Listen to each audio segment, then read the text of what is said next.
the proposed amendment subject to the following. First, we want to protect the interests of the personnel within the office of the Vice President.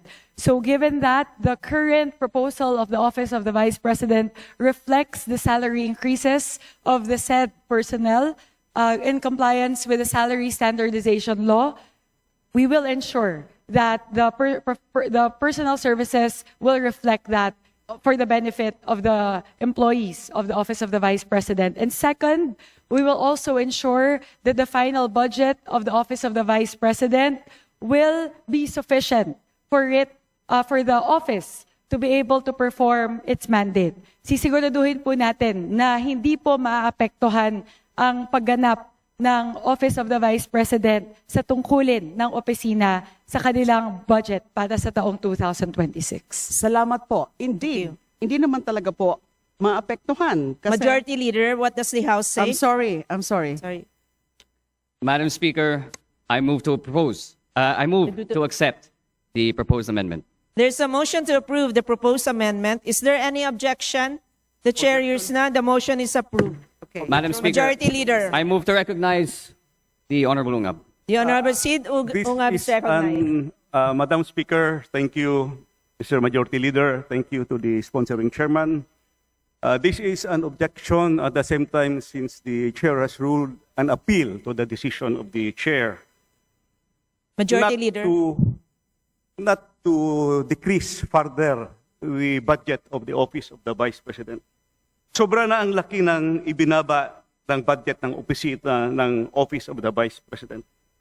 Despite the drastic reductions for... Madam Speaker, Majority Leader. may we request that the Honorable Ungab stick to the motion to appeal the ruling of the sponsor rather than have an explanation? Yes, Madam Speaker. The budget of the OVP has been deducted 2 times already in 2024 and 2025, and another reduction in 2026 with really, I would say, cripple the office. Only 2/3 of the original budget has been left. So I move to, I would like to appeal the decision of the chair, Mr. Speaker. Majority Leader. Madam Speaker, there being an appeal,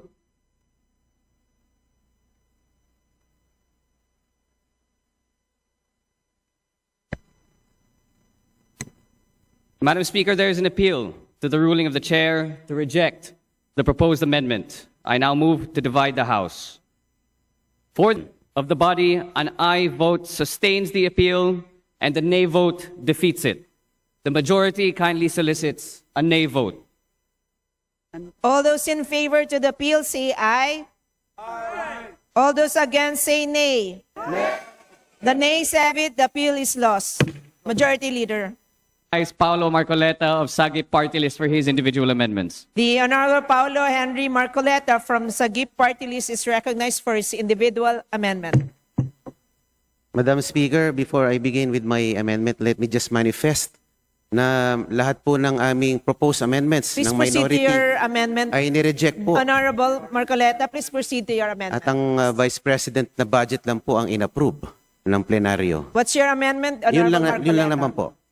Anyway, Madam Speaker, this representation manifests a reduction to the funding items listed under the Presidential Communications Office, specifically under Item 2, lines 9 to 13, page 17 of House Bill number 4058, allocating the amount of 1,400,150,000 to the PCO for the hosting of the ASEAN Summit and meetings in 2026. As I have pointed out previously and repeatedly, it is my position that this funding is redundant, unnecessary, excessive, and a potential avenue for misuse or corruption. Meron na pong 10.7 billion na nakalodge sa Office of the President para sa ASEAN Summit. At a total of 17.450 billion for this ASEAN chairship. Yung pong 1.4 billion para sa PCO ay isang kalabisan. Kaya gusto ko po ay ilipat ito sa mga ahensya na mas karapat dapat makatanggap. Madam Speaker, may I proceed with the line proposed line Please amendments? proceed.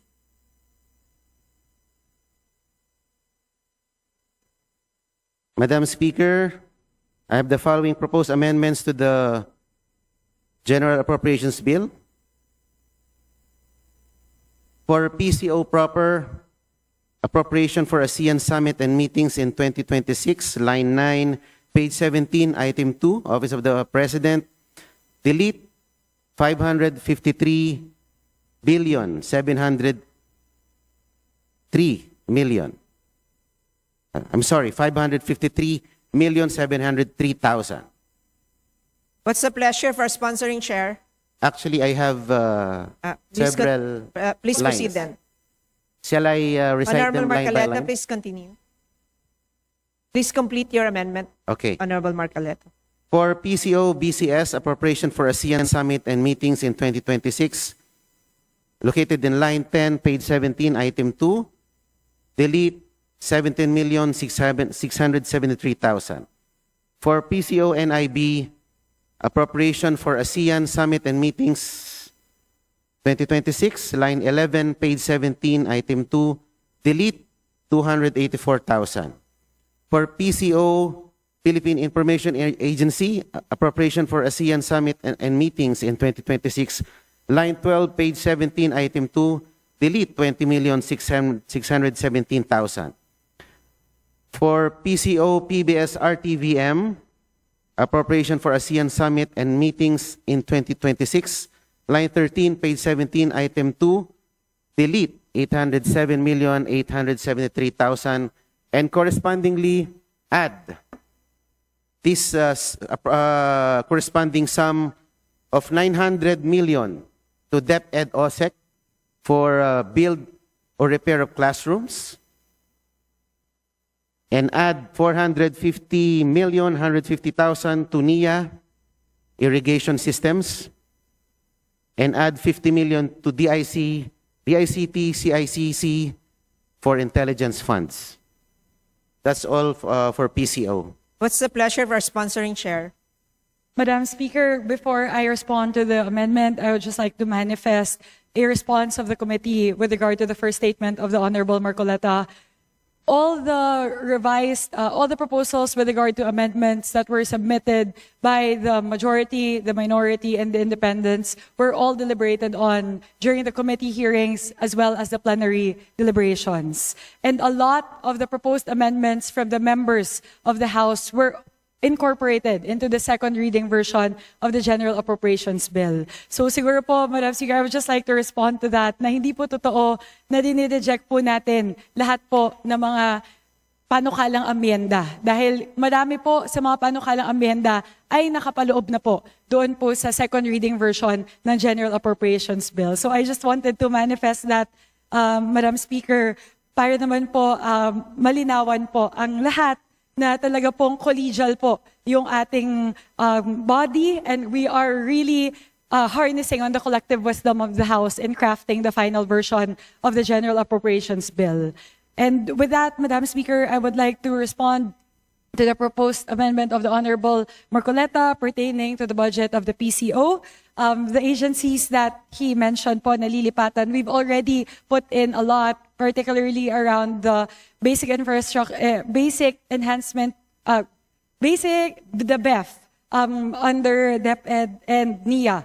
Ang laki na po ng pinasok natin doon. 39 billion towards the build-out, 35 billion towards building classrooms, and around 18 billion towards the build-out of irrigation canals under NIA. And with that, Madam Speaker, the committee respectfully rejects the proposed amendment of the Honorable Marcoleta. What does the House say? Madam Speaker, we join the sponsor in rejecting the said amendment.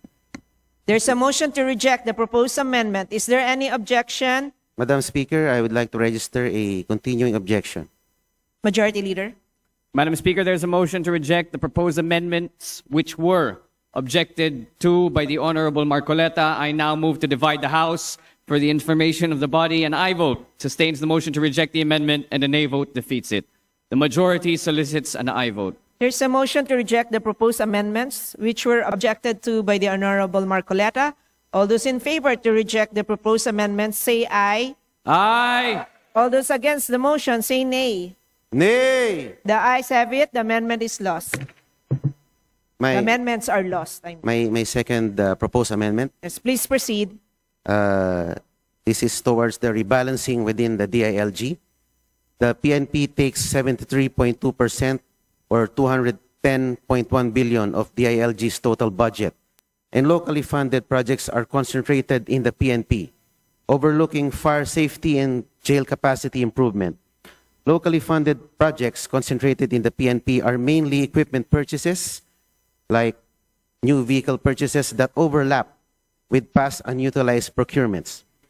Fire protection, jail decongestion, and local governance training are underfunded by comparison to the PNP. It is recommended that there be a reprogram for 2% or 4.2 billion of the PNP's 210.149B budget into 2.5B to BFP and 1.7 to BJMP for fire suppression assets and jail infrastructure upgrades. The 4.2 billion can come from locally funded and non-mission critical lines, administrative and duplicative allocations. These amendments are geared towards staying realistic about the tight national fiscal space and rebalancing the ILG's 2026 spending in the direction of outcomes such as fewer fire deaths, jail decongestion, safer jails, more capable LGUs, and enhanced disaster resilience. These seek to trim excess and underperforming allocations and strengthen fire safety and jail management, which are areas where risks are worsening. Madam Speaker, may I proceed with the proposed per-line amendments? Yes, please proceed. Thank you, Madam Speaker. For PNP Personal Services, Administration of Personal Benefits Central Office, found under line 23, page 1185, item 17 of the DILG, reduce 1 million. For construction of new building of the PNP National Headquarters, Phase 2, line 47, page 1196, item 17 of the DILG, reduce 1.2 billion. For PNP One Network, found on line 53, page 1196, item 17 of the DILG, reduce 700 million. For PNP drug-related data integration and generation system, found on page 1196, item 17, DILG, remove 300 million. For Camp General Rafael Crame Safe Camp Security System, found on line 37, page 1196, item 17, reduce 250 million. And for procurement of motor vehicles, found under line 13, page 1187, item 17 of the DILG, reduce 500 million. And under the title Strengthening of the PNP Anti-Cybercrime Capability, lines 15, page 1197, item 17, reduce 250 million. And accordingly, add 2.5 billion to Bureau of Fire Protection, Fire and Emergency, and add 1.7 billion respectively to BJMP, Inmates Safekeeping and Development Program, capital outlays, buildings and other structures for modular dorms, perimeter CCTVs, and clinic upgrades. What does the sponsor say? Madam Speaker, the committee respectfully rejects the proposed amendment of the Honorable Marcoleta. What does the House say? Madam Speaker, we join the sponsor in rejecting the said amendment. There's a motion to reject the proposed amendment. Is there any objection? Madam Speaker, I object Majority to Leader. that motion. Madam Speaker, there is a motion to reject the proposed amendment which was objected to by the Honorable Marcoleta. I now move to divide the House. An aye vote sustains the motion to reject the amendment, and the nay vote defeats it. The majority solicits an aye vote. There's a motion to reject the proposed amendment which was objected to by the Honorable Marcoleta. All those in favor to reject the proposed amendment say aye. Aye. All those against the motion say nay. Nay. The ayes have it. The amendment is lost. Majority Leader.